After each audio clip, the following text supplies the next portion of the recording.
সংঘর্ষে দায় নিয়ে প্রভিসি মামুনের পদত্যাগ সহ 6 দফা দাবিতে 7 কলেজ শিক্ষার্থীদের আলটিমেটাম, অধ্যক্ষদের সঙ্গে উপাচার্যের বৈঠক। সমস্যা সমাধানে আলোচনা ও ধৈর্য ধরতে শিক্ষার্থীদের প্রতি স্বরাষ্ট্র উপদেষ্টার আহ্বান, আইন শৃঙ্খলা বাহিনীকে সংযত হওয়ার নির্দেশ। শাহবাগে জাদুঘরের সামনে ইবতেদায়ী মাদ্রাসা শিক্ষকদের অবস্থান কর্মসূচি, জাতীয়করণের 1 দফা দাবি, হামলাকারীদের শাস্তির দাবি। ইসলামী আন্দোলনের আমিরের সঙ্গে বিএনপি মহাসচিবের বৈঠক, দ্রুত জাতীয় নির্বাচন সহ সমসাময়িক বিভিন্ন বিষয়ে চলছে আলোচনা। যাত্রাবাড়ী থানার হত্যা মামলায় সালমানের 3 দিনের রিমান্ড, ইজতেমা মাঠের সংঘর্ষের ঘটনায় সাদ অনুসারী 23 জনের জামিন বহাল। হত্যা চেষ্টা মামলায় গ্রেফতারি পরোয়ানা জারির 1 দিনের মাথায় পরিমণির জামিন, ন্যায় বিচার পাওয়ার আশা ঢাকাই নায়িকার। আমি আইনের উপরে শ্রদ্ধাশীল, আমার এই বিশ্বাসটা আমি আসলে একদম শেষ অবধি রাখতে চাই। আমি বিশ্বাস করি আমি আসলে ন্যায় বিচার পাবো। এবং ফিলিস্তিনি ইসরায়েলি আগ্রাসনের নিয়ে নতুন আলোচনা, ঘি ঠেলেছে ট্রাম্পের গাজা খালি প্রস্তাব, সামনে আসছে বেন ওরিয়ন খাল প্রকল্প।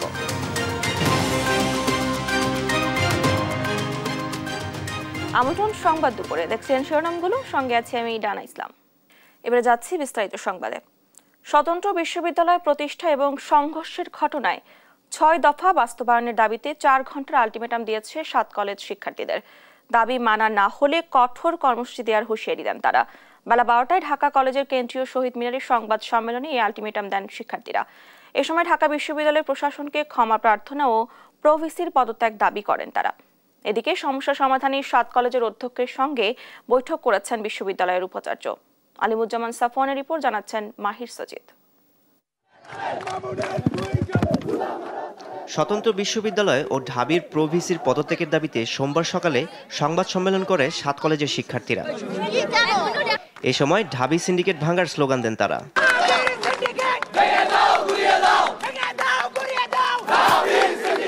সংবাদ সম্মেলনে 6 দফা ঘোষণা করে তা বাস্তবায়নের জন্য 4 ঘন্টার আলটিমেটাম দেন শিক্ষার্থীরা। 4 ঘন্টা পরে Dhaka college, Titumir college, 7 college সহ আমরা কঠোর কর্মসূচি দিতে বাধ্য হব। 4 ঘন্টার আলটিমেটামে আমাদের যে 6 দফা আছে, এই 6 দফা হচ্ছে বাস্তবায়ন করতে হবে। যদি না করে তাহলে আমরা 4 ঘন্টা পরে আমরা কঠিন কর্মসূচির দিকে যাব। শিক্ষার্থীদের উপর হামলা বিচার দাবি করে পরিস্থিতির সমাধানে প্রধান উপদেষ্টা ও শিক্ষা উপদেষ্টা সহ সংশ্লিষ্ট সবাইকে বৈঠকের মাধ্যমে ঘটনা সমাধানের পথ বের করার দাবি তাদের। পাশাপাশি 24 ঘন্টার মধ্যে স্বতন্ত্র বিশ্ববিদ্যালয়ের রূপরেখা প্রণয়ন করার দাবিও জানান শিক্ষার্থীরা। প্রধান উপদেষ্টা, শিক্ষা উপদেষ্টা, শিক্ষার্থী উপদেষ্টা নাহিদ ইসলাম, ইউজিসির সদস্য এবং ঢাবির ভিসির সমন্বয়ে 7 কলেজের শিক্ষার্থীদের প্রতিনিধি টিমের সাথে তাৎক্ষণিক উচ্চ পর্যায়ের মিটিং এর মাধ্যমে এই ঘটনার সমাধান করতে হবে। এদিকে তিতুমির কলেজ, বাংলা কলেজের শিক্ষার্থীরা নিজ নিজ কলেজের সামনে অবস্থান কর্মসূচি ও বিক্ষোভ মিছিল করেছে। পরবর্তীতে জনদুর্ভোগের কথা বিবেচনা করে অবস্থান কর্মসূচি প্রত্যাহার করে বাংলা কলেজের শিক্ষার্থীরা। ঘটনার শুরু রোববার রাতে। হঠাৎই মুখোমুখি ঢাকা বিশ্ববিদ্যালয় ও 7 কলেজের শিক্ষার্থীরা, যা গড়ায় ধাওয়া পাল্টা ধাওয়ায়। আহত হন 7 জন। পরে পুলিশ ও বিজিবির হস্তক্ষেপে নিয়ন্ত্রণে আসে পরিস্থিতি। মাহির সাজিদ, দেশ টিভি, ঢাকা। এই মুহূর্তে ঢাকা বিশ্ববিদ্যালয়ে আছেন সহকর্মী আলিমুজ্জামান সাফওয়ান। সেখানকার সর্বশেষ পরিস্থিতি জানাতে যুক্ত হব তার সঙ্গে। সাফওয়ান, এখন সেখানে কি পরিস্থিতি দেখতে পাচ্ছেন? 7 কলেজের অধ্যক্ষের সঙ্গে কি কথা হলো ভিসির, কিছু কি জানতে পেরেছেন?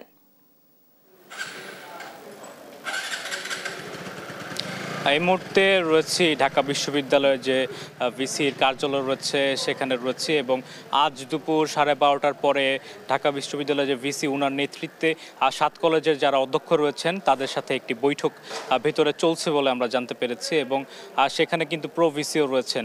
এর আগে যে সংবাদ সম্মেলনটি হয় ঢাকা কলেজে, সেখানে শিক্ষার্থীরা এই ঢাকা বিশ্ববিদ্যালয়ের যে প্রশাসন, পাশাপাশি প্রো ভিসির আসলে পদত্যাগ দাবি করেছে, পাশাপাশি প্রশাসনেরকে ক্ষমা চাওয়ার জন্য আসলে একটি আলটিমেটাম তারা কিন্তু দিয়েছেন। সেই আলটিমেটামটি আসলে আজ দুপুর 4টা পর্যন্ত দেওয়া হয়েছে এবং তারা বলেছেন যে এই দুপুর 4টার মধ্যে যদি এই সমস্যার যে সমাধান সেটি যদি না হয় তাহলে কিন্তু তারা পরবর্তীতে আরও যে কঠোর কর্মসূচি সেটির আসলে হুঁশিয়ারি দেন। তবে আমরা যত জানতে পেরেছি যে এই বিষয়ে আসলে সমস্যাটা কিভাবে সমাধান করা যায় এই জন্য আসলে 60টি কলেজের যারা অধ্যক্ষ রয়েছেন তারা কিন্তু এই ঢাকা বিশ্ববিদ্যালয়ে এসেছেন এবং ঢাকা বিশ্ববিদ্যালয়ের ভিসির সাথে আসলে বৈঠক করছেন এবং আমরা এটিও জানতে পেরেছি যে কিছুক্ষণের মধ্যেই এই বৈঠকটি শেষ হবার কথা রয়েছেন এবং এখান থেকে হয়তো একটি সিদ্ধান্ত আসবে। তো আমাদের সংবাদ মাধ্যমে সেইটি আসলে ঢাকা বিশ্ববিদ্যালয় প্রশাসনের পক্ষ থেকে জানানো হবে বলে আমরা জানতে পেরেছি। তবে একদমই শেষ পর্যায়ে রয়েছে এই বৈঠক এবং আমরাও এখানে উপস্থিত রয়েছি। তো কিছুক্ষণের মধ্যেই হয়তো পরবর্তী যে আপডেট সেটি হয়তো আপনাদেরকে জানিয়ে দিতে পারবো। তো এই ছিল আসলে ঢাকা বিশ্ববিদ্যালয়ে যে প্রশাসনিক ভবন রয়েছে আর সেখান থেকে আমার কাছে থাকা সর্বশেষ। ধন্যবাদ আপনাকে। ঢাকা বিশ্ববিদ্যালয় থেকে যুক্ত ছিলেন আমাদের সহকর্মী। যে কোনো পরিস্থিতি ধৈর্যের সঙ্গে মোকাবেলা করতে আইনশৃঙ্খলা বাহিনীকে নির্দেশ দিয়েছেন স্বরাষ্ট্র উপদেষ্টা জাহাঙ্গীর আলম চৌধুরী। সেই সঙ্গে আলোচনার মাধ্যমে সমস্যা সমাধানে শিক্ষার্থীদের প্রতি আহ্বান জানান তিনি। আর আইন উপদেষ্টা ডক্টর আসিফ নজরুল জানান, পরিস্থিতি সামলাতে প্রয়োজনীয় সবকিছুই করবে সরকার। এদিকে ডিএমপি কমিশনারের দাবি, পরিস্থিতি সামাল দিতে ধৈর্যের পরিচয় দিয়েছে পুলিশ। এ নিয়ে আরো জানাচ্ছেন জান্নাতুল মোহনা। সোমবার সকালে সচিবালয়ে আইন শৃঙ্খলা সংক্রান্ত কোর কমিটির বৈঠক শেষে সাংবাদিকদের মুখোমুখি হন স্বরাষ্ট্র ও আইন উপদেষ্টা এবং ডিএমপি কমিশনার। রোববার রাতে ঢাকা বিশ্ববিদ্যালয় এবং 7 কলেজের শিক্ষার্থীদের সংঘর্ষ নিয়ে কথা বলেন তারা। অনেক সময় আছে হয়তো একটা কাজ করতে গেলে ছোটখাটো দিয়ে একটা ভুল হতে পারে। স্বরাষ্ট্র উপদেষ্টা জানান, ঘটনার দায় স্বরাষ্ট্রের নয়, শিক্ষা মন্ত্রণালয়ে। আইন শৃঙ্খলা পরিস্থিতি সামনে আসায় স্বরাষ্ট্র মন্ত্রণালয়কে যুক্ত হতে হয়েছে। চলমান পরিস্থিতি ধৈর্যের সঙ্গে মোকাবেলা করতে আইন শৃঙ্খলা বাহিনীকে নির্দেশও দেওয়ার কথা জানান তিনি। এটা শিক্ষা মন্ত্রণালয়ের সাবজেক্ট, বাট যেহেতু ল অ্যান্ড অর্ডার সিচুয়েশন চলে আসলে আমরা কিন্তু স্বরাষ্ট্র মন্ত্রণালয় ইনভলভ হয়ে যাই। সবাইকে ধৈর্যের সাথে আমাদের এগুলি মোকাবেলা করতে হবে। এই ক্ষেত্রে আমরা আইন শৃঙ্খলা বাহিনীও বলছি, আমরা আপনাদেরও আইন শৃঙ্খলা বাহিনীকে বলছি তারা ধৈর্যের ধারে সাথে জিনিসটা মোকাবেলা করার জন্য। এবং আমাদের ছাত্র ভাইদেরও আমরা অনুরোধ করব প্রত্যেকটা জিনিস একটু ধৈর্যের সাথে এবং আলোচনার মাধ্যমে যেন সমস্যাটা সমাধান হয়, ওই দিকে যেতে হবে। আর অনাকাঙ্ক্ষিত পরিস্থিতি সামলাতে যা করা প্রয়োজন সরকার তা করবে বলে জানান আইন উপদেষ্টা। যা করলে এটা রিজলভ হবে সেটা করার চেষ্টা করব। এদিকে ডিএমপি কমিশনার এসএম সাজ্জাদ আলীর দাবি, রক্তক্ষয়ী সংঘর্ষ এড়াতেই সাউন্ড গ্রেনেড এবং টিয়ারশেল ব্যবহার করেছে পুলিশ। 2টা না কয়টা মাত্র আর সাউন্ড গ্রেনেড। হ্যাঁ, আমরা তো কোনো ধরনের লেথাল কোনো কিছু ব্যবহার করি নাই, ইভেন পানিটাও ব্যবহার করি নাই 1-2 বার। আমরা অত্যন্ত ধৈর্যের পরিচয় দিচ্ছি আমি মনে করি পুলিশ কমিশন। হ্যাঁ, নতুবা তো আপনার রক্তক্ষয়ী সংঘর্ষ হতো। 7 কলেজ ছেলেরা যদি ক্যাম্পাসে, ঢাকা ইউনিভার্সিটি ক্যাম্পাসে ঢুকতো, আপনি খালি একবার ভাবে দেখেন কি ভয়াবহ পরিস্থিতি সৃষ্টি। সেইটাকে আমরা অ্যাভয়েড করতে সক্ষম হয়েছি এবং পুলিশ অত্যন্ত ধৈর্য সহকারে কালকে এইসব ঘটনা সামাল দিচ্ছে। আলোচনার মাধ্যমে শান্তিপূর্ণভাবে সমস্যার সমাধান হবে বলেও আশা জানান তারা। জান্নাতুল মোহনা, দেশ টিভি, ঢাকা। জাতীয়করণের 1 দফা দাবিতে আবারও অবস্থান কর্মসূচি পালন করছেন স্বতন্ত্র ইবতেদায়ী মাদ্রাসার শিক্ষকরা। সোমবার শাহবাগের জাতীয় জাদুঘরের সামনে অবস্থান কর্মসূচি শুরু করেন তারা। এ সময় আন্দোলন বাস্তবায়ন কমিটির যুগ্ম আহ্বায়ক হাফেজ মাওলানা আব্দুল হান্নান হোসেন জানান, রোববার তারা সরকারের উচ্চ পর্যায়ের একটি টিমের সঙ্গে দেখা করেছেন। তারা আজকের মধ্যে মন্ত্রণালয় থেকে এ বিষয়ে সিদ্ধান্তের আশ্বাস দেন। সে পর্যন্ত শান্তিপূর্ণভাবে অবস্থান কর্মসূচি পালন করবেন শিক্ষকরা। তবে বিষয়টি সুরাহা না হলে সামনে বড় আন্দোলনের ডাক দেবেন বলে হুঁশিয়ারি দেন তারা। এদিকে রোববার থেকে শাহবাগে অবস্থান কর্মসূচি পালন করছেন ইবতেদায়ী শিক্ষকরা।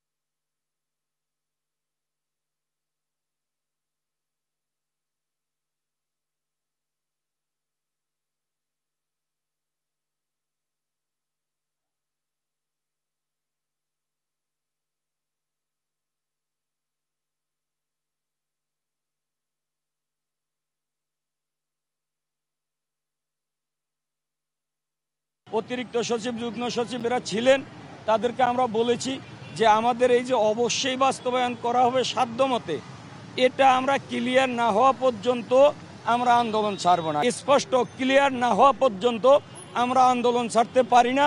আমরা উপদেষ্টার এই লেখার উপরে আমরা বাড়ি ফিরে যেতে পারি না। চাকরি জাতীয়করণের দাবিতে শাহবাগে অবস্থান করছেন ইবতেদায়ী মাদ্রাসার শিক্ষকরা। সেখানে আছেন সহকর্মী শিউলি রায়, সরাসরি যাচ্ছি যার কাছে। শিউলি, শাহবাগের এখনকার অবস্থান কেমন দেখছেন, কি বলছেন শিক্ষকরা?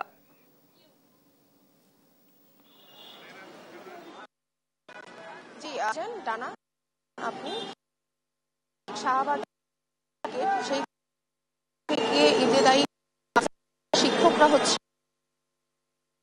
করছেন এবং তারা ধর্মঘট করে যাচ্ছে। তাই মাদ্রাসার যে তাদের যে দাবি দাবা এবং সেই দাবি দাবার মধ্যে 6টি দাবি দাবা তারা অলরেডি প্রস্তাবনা করেছেন এবং স্মারকলিপি দিতে কালকে যখন তারা গতকাল রোববার যখন তারা গেলেন প্রধান দিকে, তখন আসলে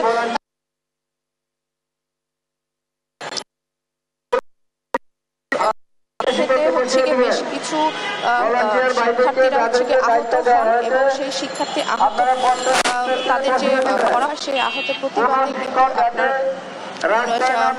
আজকে তারা জোরসোর ভাবে এই শাহবাগে আন্দোলনটা চালিয়ে যায়। এছাড়া যদি বলি তাদের যে 6 দফা দাবি, সেই 6 দফা দাবি থেকে কিন্তু তারা এখন আসলে এক দফা দাবিতে চলে আসছে। সেটা হচ্ছে প্রাথমিক বিদ্যালয়ের মতো তাদের সকল সুযোগ সুবিধা তাদেরকে দেওয়া হবে এবং তাদেরকে স্বতন্ত্রভাবে জাতীয়করণ করা হবে। তাদের শুধু এই একটাই দাবি যে স্বতন্ত্র ইবতেদায়ী মাদ্রাসার শিক্ষকরা যে 40 বছর ধরে বৈষম্যের যে শিকার হচ্ছে সেই শিকার তারা আর হতে চান না এবং এই ইউনূস সরকারের কাছে তাদের এক বিনত অনুরোধ যে তাদের যে 40 বছর তারা যে শিক্ষাদান মাদ্রাসা শিক্ষার্থীদের দিয়ে এসছে, সেই শিক্ষার্থীদের এই নিরলসভাবে যে অবদানটা তারা দিয়েছে 40 বছর, সেই পরিপ্রেক্ষিতে তাদের একটাই দাবি যে তাদের মাদ্রাসাটা জাতীয়করণ করতে হবে এবং সেটার ঘোষণা যেন ইউনূস সরকারের পক্ষ থেকে আসে এবং সেই পরিপ্রেক্ষিতে তাদের কিন্তু 6 দফা দাবি থেকে তারা 1 দফা দাবিতে এসছে এবং তাদের মূলত তারা বলছে যে প্রাথমিক বিশ্ববিদ্যালয়ের মতো জাতীয়করণের ঘোষণা না দেওয়া পর্যন্ত তারা আসলে এই লাগাতার ধর্মঘট তারা চালিয়ে যাবে। তো এছাড়া 6 দফা দাবির পরিপ্রেক্ষিতে বেতন ভাতা যে নীতিমালা 2000 নীতিমালার। ধন্যবাদ আপনাকে। শাহবাগ প্রাঙ্গণ থেকে যুক্ত ছিলেন আমাদের সহকর্মী। চলমান পরিস্থিতি নিয়ে ইসলামী আন্দোলন বাংলাদেশের আমির সৈয়দ মোহাম্মদ রেজাউল করিমের সঙ্গে বৈঠক করেছেন বিএনপির মহাসচিব মির্জা ফখরুল ইসলাম আলমগীর। পুরানা পল্টনের কেন্দ্রীয় কার্যালয়ে এ বৈঠকে বিএনপির মহাসচিবের সঙ্গে ছিলেন দলের ভাইস চেয়ারম্যান বরকতুল্লাহ বুলু। দেশের চলমান রাজনৈতিক প্রেক্ষাপটে দ্রুত নির্বাচন আদায়ের দাবি জোরালো করতে নিয়মিত বিভিন্ন রাজনৈতিক দলের সঙ্গে বৈঠক করছে বিএনপি। যুগপৎ আন্দোলনের বাইরে থাকা দলগুলোর সঙ্গে বৈঠক করছে দলটি। দ্রুত জনগণের সরকার প্রতিষ্ঠা ও জাতীয় ঐক্য ধরে রাখতে স্বৈরাচার বিরোধী আন্দোলনে ভূমিকা রাখা প্রায় সব রাজনৈতিক দলের সঙ্গেই বৈঠক করবে বিএনপি।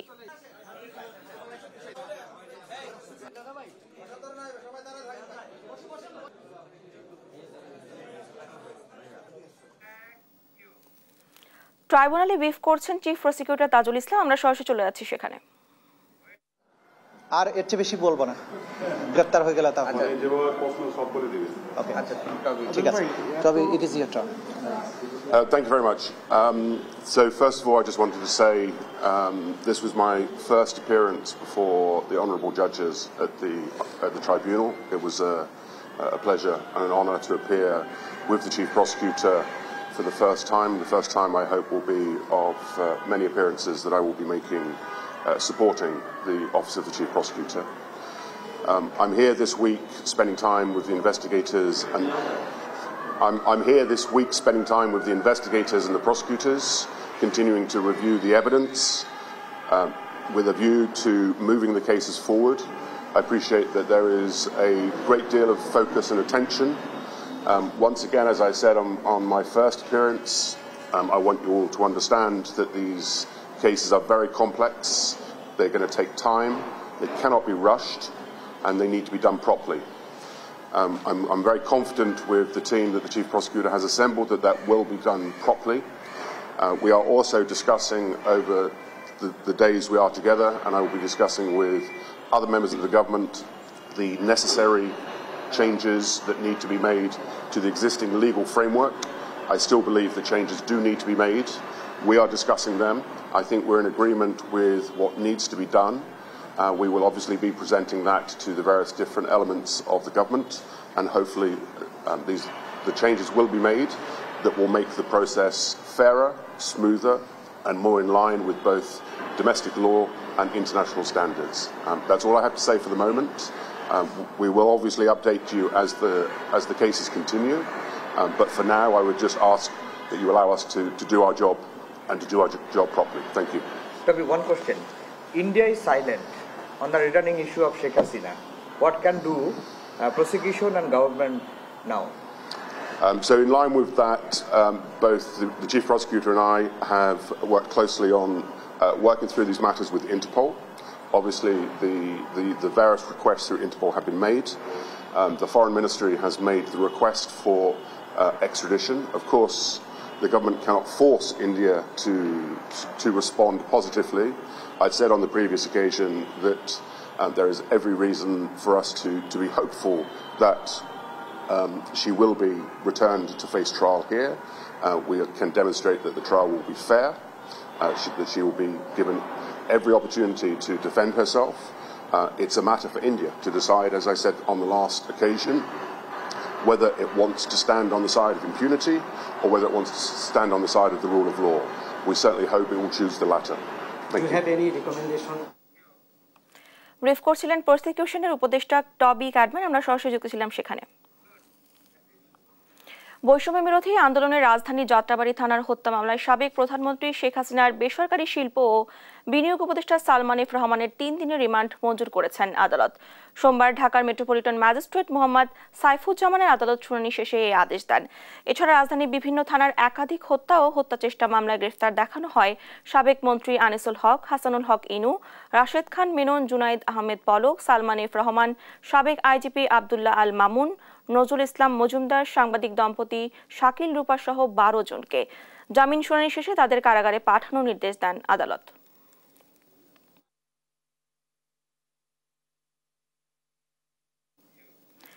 ইজতেমা মাঠে তাবলিগের দুই পক্ষে সংঘর্ষে হতাহতের ঘটনায় মাওলানা সাদ কান্দলম্বির অনুসারীদের প্রধান মুরব্বী সৈয়দ ওয়াসিফুল ইসলাম সহ 23 জনের জামিন বহাল রেখেছেন আপিল বিভাগ।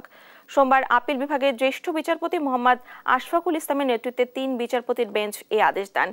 গত 8 জানুয়ারি টঙ্গীর ইজতেমা মাঠে তাবলিগ জামাতের দুই পক্ষের সংঘর্ষে হতাহতের ঘটনায় মাওলানা সাদ কান্দলম্বির অনুসারীদের প্রধান মুরব্বী সৈয়দ ওয়াসিফুল ইসলাম সহ 23 জনকে জামিন দেন হাইকোর্ট। মামলায় পুলিশ প্রতিবেদন দেওয়া পর্যন্ত তাদেরকে এই জামিন দেওয়া হয়। তবে 24 ডিসেম্বর জামিন আবেদনটি ফেরত দেন হাইকোর্ট। এদিকে গেল 17 ডিসেম্বর ইজতেমা মাঠে সংঘর্ষ ও নিহতের ঘটনায় গত 19 ডিসেম্বর মামলা করেন মাওলানা জুবায়ের অনুসারী এস.এম. আলম হোসেন নামের এক ব্যক্তি।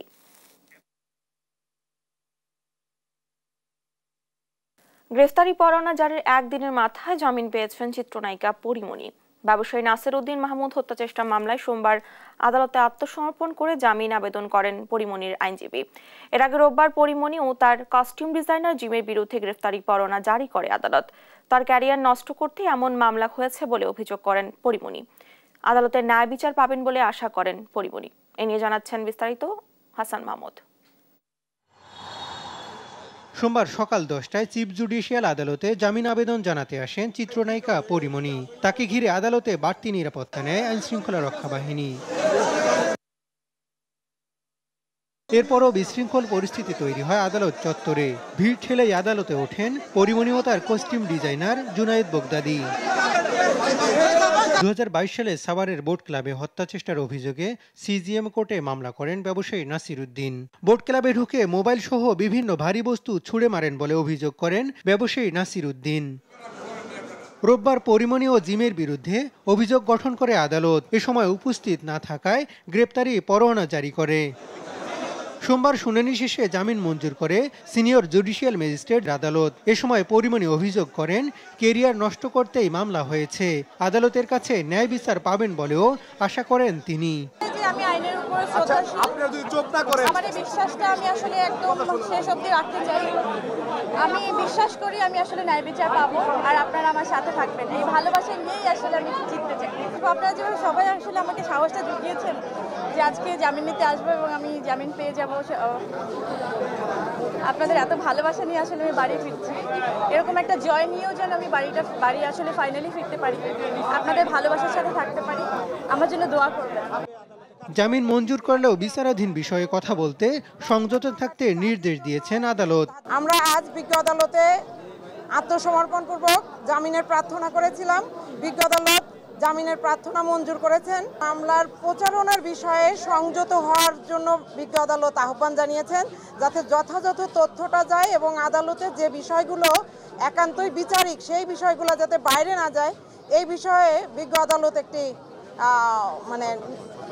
আদালত একটু সতর্ক থাকার জন্য বলেছেন সবাইকে। 2021 সালের 8 জুন ধর্ষণ ও হত্যা চেষ্টার অভিযোগে নাসিরউদ্দিন ও আরও 5 জনের বিরুদ্ধে সাভার থানায় মামলা করেন পরিমণি।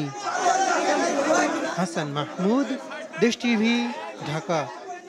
খুলনা বিভাগীয় ট্রাঙ্ক লরি শ্রমিক ইউনিয়নের সাধারণ সম্পাদক আলী আজিমের গ্রেফতারের প্রতিবাদে দ্বিতীয় দিনের মতো কর্মবিরতি পালন করছেন শ্রমিকরা। সোমবার সকালে খালিশপুরে অবস্থিত শ্রমিক ইউনিয়নের কার্যালয়ের সামনে অবস্থান নিয়ে ডিপো থেকে জ্বালানি তেল উত্তোলন বন্ধ রাখেন আন্দোলনকারীরা। কর্মবিরতির ফলে খুলনা বিভাগের 16 জেলায় বন্ধ হয়ে গেছে জ্বালানি তেল সরবরাহ। যতক্ষণ পর্যন্ত তাকে মুক্তি দেওয়া না হবে ততক্ষণ কর্মবিরতি চলবে বলে জানিয়েছেন শ্রমিক নেতারা। এর আগে গেল রোববার দুপুরে আলী আজিমকে ডিবি পুলিশ আটক করে এবং পরে তাকে খালিশপুর থানায় হস্তান্তর করা হয়।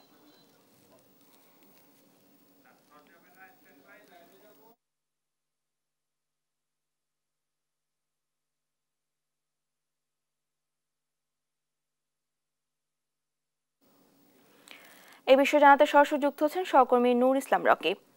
রকি, সেখানকার বর্তমান পরিস্থিতি কেমন দেখতে পাচ্ছেন, আমাদের বিস্তারিত জানাবেন। খুলনা বিভাগীয় ট্যাঙ্ক লরি শ্রমিক ইউনিয়নের যে সাধারণ সম্পাদক আলী আজিম, তার কিন্তু দুপুরে জামিন হয়নি।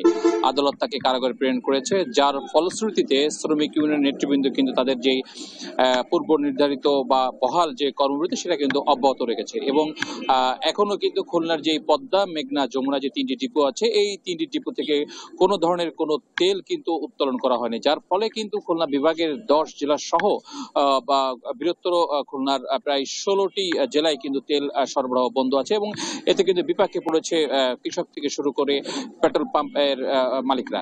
আমরা কথা বলেছি এখানকার যারা শ্রমিক ইউনিয়ন নেতৃবৃন্দ আছে তাদের কাছে, তারা যেটি জানিয়েছে যে একটি মিথ্যা মামলায় কিন্তু তাদের শ্রমিক ইউনিয়নের নেতাকে আটক করা হয়েছে এবং তার প্রতিবাদে গতকাল থেকেই তারা আন্দোলনে নেমেছে। তাদের আন্দোলনের মূল ঘটনাটা হচ্ছে যে কর্মবিরতি, তারা 3টি ডিপো থেকে তেল উত্তোলন বন্ধ রেখেছে, এটাই হচ্ছে তাদের আন্দোলন। এবং তারা যেটা আমাদেরকে জানিয়েছে যে তাদের নেতার মুক্তি না হওয়া পর্যন্ত কিন্তু তারা এই কর্মবিরতি অব্যাহত রাখবে।